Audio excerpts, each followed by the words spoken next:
What if I told you that the greatest college football bowl game ever played doesn't show up in the NCAA record books and doesn't have a printed box score?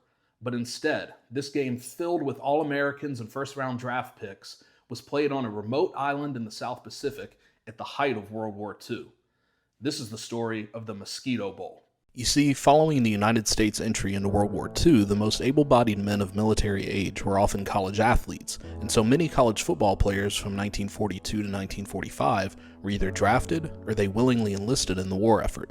By 1943, a number of major college programs faced rosters so gutted by the number of deployed players that they suspended their programs for the entire season. By 1944, American forces on Guadalcanal, an island in the Pacific Ocean retaken by the U.S. in 1942, had a substantial number of college football players among their ranks. While men from the 29th and 4th Regiments of the 6th Marine Division awaited their mission, they constantly argued over beers about which regiment could field the more formidable football team. To put the talk to rest, they scheduled a game for December 24, 1944, Christmas Eve. They drew up rosters, employed the regimental bands to mimic collegiate marching bands, used volunteer game officials, and repurposed the PA system, which was intended for urgent and important base announcements, and used it to call the game action. There were no bleachers, but crowd estimates ranged from 3,000 to 10,000 spectators, many of them placing wagers about the outcome. The game was supposed to be touch football, but the Marines seldom held to that rule, inflicting a brutal beating on one another atop a parade ground littered with coral shells, despite the soldiers' best efforts to remove them in the lead-up to kickoff. Due to both teams defending their goal line with the same strength, fortitude, and resilience that they used to defend our country, the game ended in a scoreless tie. Just a few months later, members of the 6th Division were sent to Okinawa, about 400 miles south of the Japanese mainland. On April 1, 1945, Easter Sunday as it turns out, they went ashore, but many did not return alive. One of the game participants, Lieutenant Irish George Murphy, who captained the 1942 Notre Dame squad, was part of the attack on Sugarloaf Hill, where he and his men were outmanned and faced a steep equipment, weaponry, and supplies disadvantage. While resting briefly after making multiple trips through enemy fire to carry his fellow wounded soldiers to an aid station, Murphy was hit by a mortar fragment, a fatal injury.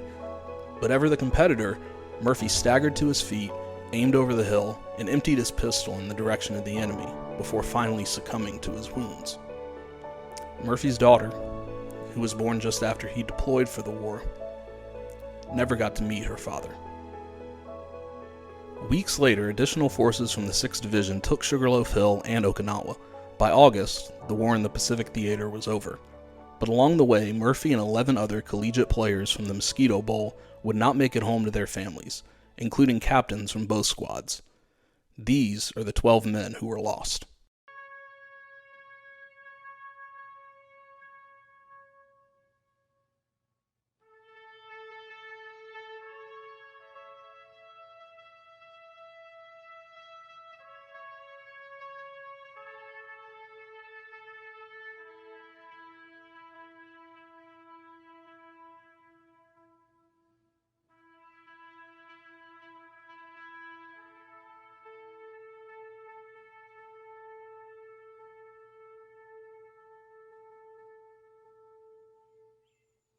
These young men, all 25 years old or younger, sacrificed their lives because they believed in a better America, an America that, in spite of its warts and shortcomings, was always progressing, always improving, always striving to become more free.